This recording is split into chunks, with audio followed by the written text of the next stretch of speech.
Hello. I hope you're doing well. Hope you're having a good evening or morning or whatever. We're here in the Vamp Cave, and we're here to talk about Sonic X. So yeah, for those of you who don't know, Sonic X is a show. It's an anime that Sonic the Hedgehog got, and I finished it recently. I actually finished it for the first time. So going into it, I don't really know what I was expecting because I've never gotten too far into it before. Uh, I remember liking it. I remember the theme song. The characters look pretty cool in it, and but overall, I just didn't know what to expect. So now that I finished it, I can say that I was surprised. I was honestly pretty surprised. Like, not extremely surprised, but it's it's kind of what you think it's going to be based on how it looks.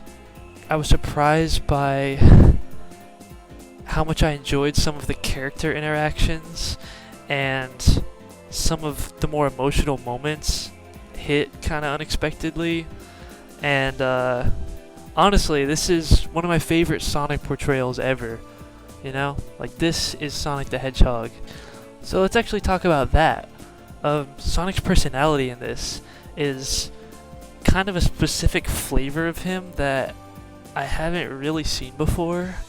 He's got his usual cocky, confident attitude going on. He's a free spirit.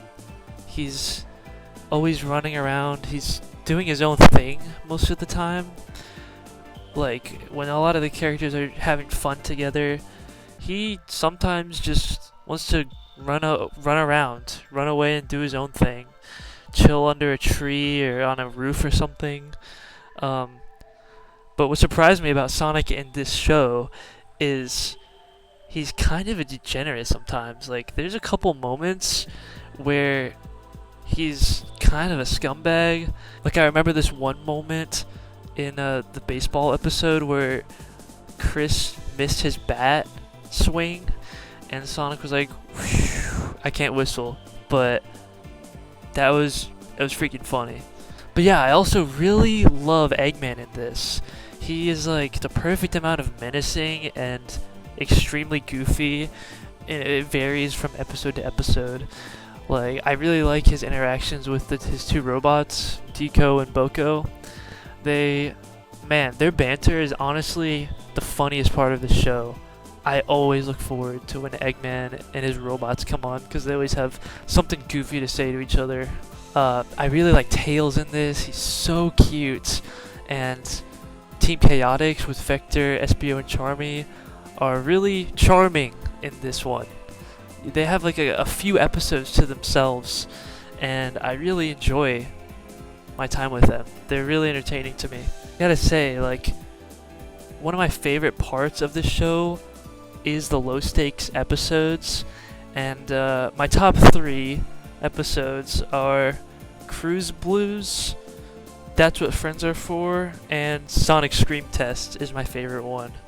So Cruise Blues, I think, is like the funniest episode in the show. It is genuinely just hilarious to me the whole way through, and that's where Sonic becomes kind of a bad person and like manipulates Amy, just to get off the ship. And That's What Friends Are For is the episode where Sonic meets that wheelchair girl, Helen, and he spends some time with her. I just think it's super wholesome, the way he just wants to help her do what she wants to do, and will even turn down a meeting with the president for it. And my favorite episode is Sonic Scream Test because that's the one I remember most from when I was a kid. And it's honestly, it scared the crap out of me when I was a kid. It's the one with the ghosts in the haunted castle when they were trying to film a movie there. Just unnerving. I love the atmosphere of that episode. So honestly, one reason I really like all these episodes specifically is because I think season 1 is actually my favorite.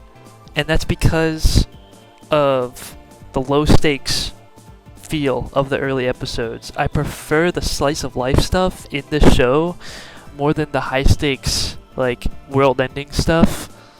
You know, I just think it allows for better character interactions, and you can see how like Sonic and his friends react to certain situations that we find normal. I always look forward to those moments. It's kind of like watching One Piece. Like, I always like seeing how Luffy reacts to a situation because I'm like, he's so unique, and I'm like, what would he do? What would he do here? I always want to know. And compare all of that to the Adventure Saga and the Metarex Saga, where the stakes are a lot higher, and it's just a little bit harder to care for me personally whenever the stakes are that high. And you know, it's got a pretty interesting plot later on, but nothing crazy. I'm here for the characters. I'm here for the Sonic cast, and I want to see what kind of shenanigans they get up to, because I think they bounce off each other really well. This show's definitely got some high points and low points, and for me, some of the high points include Sonic's first transformation into Super Sonic, when he's fighting the Egg 42, I think it's called. And I don't want to spoil what happens in case you want to watch it, but man, the amount of aura that Sonic has when he first turns Super, and he freaking he stops it with one hand. Oh my god, that was so cool. I also just love how it looks. The glow when he's Super is really cool. The show has certain spikes of animation in important moments, kind of like One Piece, where they really just go all out, and it's just pure eye candy to watch and to eat with your eyes. But unlike One Piece, this show is only 78 episodes, so whenever it does have low points, it's never very intrusive. Like, it's nothing to drag it down too much. I also really loved when Sonic turned Dark Sonic. Okay, so I feel like a lot of people don't like this scene because it just didn't last long enough, and I'll admit it's extremely short-lived, but I really like what happens like right after, where Eggman comes in and convinces Sonic to not lose his mind, because otherwise he'll become like Shadow and he'll just always see the world in a negative light. I thought that was really, really cool, actually. I like when Sonic and Knuckles first fight, really early on in the show. Man, Sonic is just so confident and cocky, and is just making fun of Knuckles, basically. He doesn't even fight, really. He's just letting Knuckles throw his punches and just get angry. And Knuckles basically does a whole deforestation moment. Ironically, he's like the nature guy. I love Knuckles in this show, especially at the last episode. I won't spoil, okay? But Knuckles is very cool. He's just so chill. He's so in tune with nature, and he's really no nonsense. Like, sure, they paint him as kind of not the smartest, definitely gets manipulated very easily, but it's because he sees the good in people. That's what Cream brings up later in the show, is that you can't blame him for doing this because he sees the good in people, and that's why Knuckles is such a great character. Also, there's a couple emotional scenes that really hit, like, you know, the one with ML. If you remember that robot, I don't think it's specific to the show. I'm not really sure, but it's the one that Cream gets attached to, and eventually something happens, and it gets freaking sad. Speaking of sad, let's talk about the big fat ugly elephant in the room, Chris Thorndike. Naturally, like most people, I hated this character. I probably hated him more than most other people, and I know that this is partially due to the English version of this show. I hear that he's better in the Japanese version, but I really like the character voices. Like, I love the voice actors for all the characters in the English version. And I love the opening, that's really iconic, but yeah, Chris Thorndike, he's a freaking thorn in my behind. He's a thorn in my captain's quarter area. But luckily, there's good news. He actually improves. Like, he actually gets better. It's just season 1 where he is just consistently so whiny, so ungrateful. It's like the video of the Sonic crash out that I'll play for you right here. Said you'd always be my friend. Friend, not emotional support pet. You got a mansion, a maid, unlimited money, and you still manage to have no friends. Sonic, that's...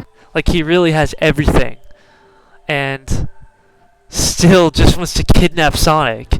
But honestly, like, he gets better, and I think the stretch of the show between the end of season 1 and the start of the Adventure Saga is the best part of the show, I think.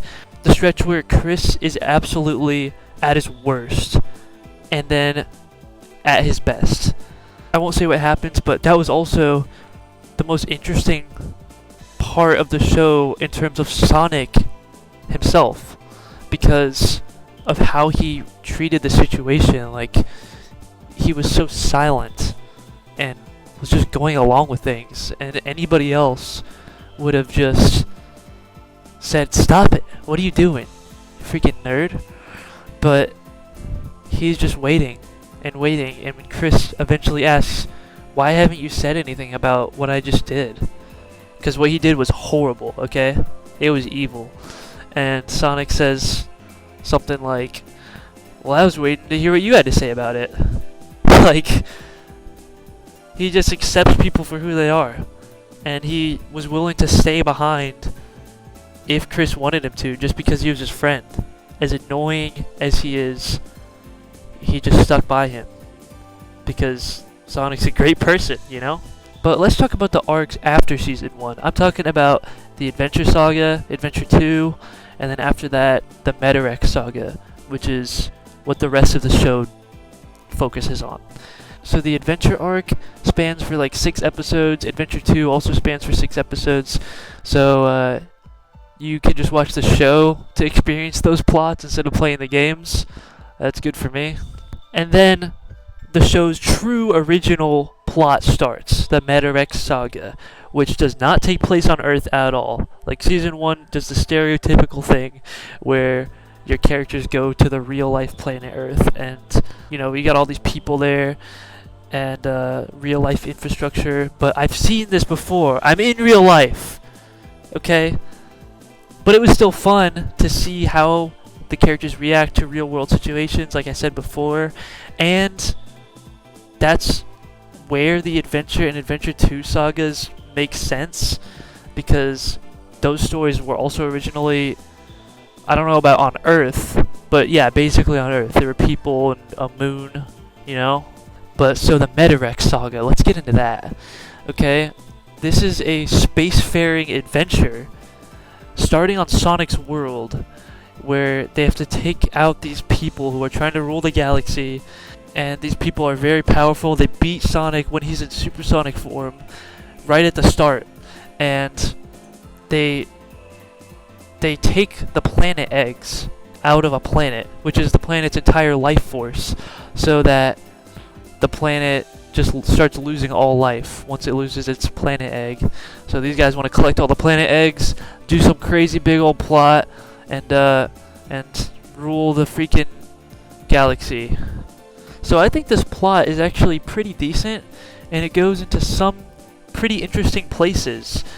The pacing is a little strange, just like the whole show, kinda, but there are some really amazing moments in here. There are actually fantastic, memorable moments throughout this saga, and I want to talk about some of them here. This part of the show is where Cosmo gets introduced, who's this plant girl. You know, she joins them on their adventure, and she starts really getting along with Tails, okay? So her and Tails have this thing, and it is adorable. It is so freaking cute. I'm not gonna say what happens or anything, but Tails, you deserve better. You deserve so much better than this.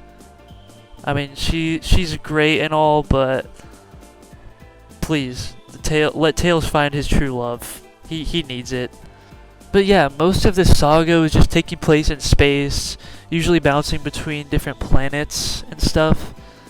And I kind of wanted to see more of Sonic's actual world, which you only get to see at the very start and the very end of this arc. And you eventually get to see what these Metarex are in this arc, which are these creatures that are in these like suits of armor. Like this main guy is just kind of a Darth Vader kind of guy, and there's a couple main superpowers guys. There's some main superpowers in their circle, but I just have to say, like, what they did to Yellow Zelkova was really, really, really effed up, and was the most shocking part of the show to me personally, because how could you do this to him? He's the best. He was the best guy besides Eggman. He's the best bad guy. He had so much charm and charisma and all that. It's always so entertaining to watch him and see him mock them and then get mocked. But like, I don't know where else to put this. Just rest in peace, my man Yellow Zelkova. But yeah, I guess I should touch on the problems with the show. It's nothing too crazy or anything, but I thought I'd mention it just to give you a little warning or heads up if you want to check it out. So the animation is kind of inconsistent in this show. It's definitely nothing too major, but there are definitely moments where it gets so much better, and those are always worth it, like I said before. But there are some episodes, especially early on, where the animation is just weird. Like the characters are just drawn a little off, and it's just very strange. Like the voice actors also for some of these characters, I think they slightly shift throughout the show. Like the little bomb guy, like he just starts to sound like he aged like 6 years at the very end. I don't know what happened to him. Another problem with the show for me is the bombastic music that always plays in every scene, okay? And I'm pretty sure this is an English problem. You know, I don't think this happened at all in the Japanese version.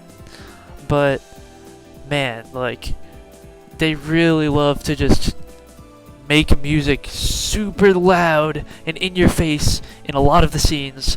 Like whenever Rouge shows up, they always just play the same saxophone riff, and it gets ear piercing at times. And even my favorite episode, the freaking haunted Scream House one, I feel like it would be a lot scarier if they let some of the moments sit more in silence. That episode didn't really get affected too much by it, actually. There are just other moments when it should be unsettling, just in the show. It should be unsettling, it should be more calm, more emotional, if there was just no music. Sadly, this doesn't really do that. There's music in a lot of these scenes. A lot of it's pretty good. Like, none of the music's bad, but a lot of it overstays its welcome, I'll say that. There's also a couple forgettable episodes to me personally here and there throughout the show. I think mostly it happens in near season 1. I feel like there are some in the whole show though. And of course you got Chris, who drags down part of it. But overall, what do I think of Sonic X? I think it's a show with a lot of heart. It's got its goofy moments, it's got its emotional moments, you know, it's got its action. Usually the action is the least exciting part, sometimes it's the most hype thing ever, but like, I would say if you are interested in the characters of Sonic and the universe of Sonic, then I would definitely recommend checking this out. It's free on YouTube, like the entire show is just free, you can just watch it right here. But if you're not into Sonic, or you just don't like how the show looks based on your first impressions or based off what I said about it, then probably don't check it out. Maybe you could check out the Japanese version, because I hear it's better. Personally, I really enjoy the English one. And those are my thoughts on Sonic X. If you've seen it, then let me know in the comments what you think of it. If you would recommend it to people. If you have any favorite moments or nitpicks or anything, just share it down below. I'd love to hear that. And if you haven't seen the show, comment anyway. Why not? So I hope you have a great night or morning or day or whatever. And I'll see ya.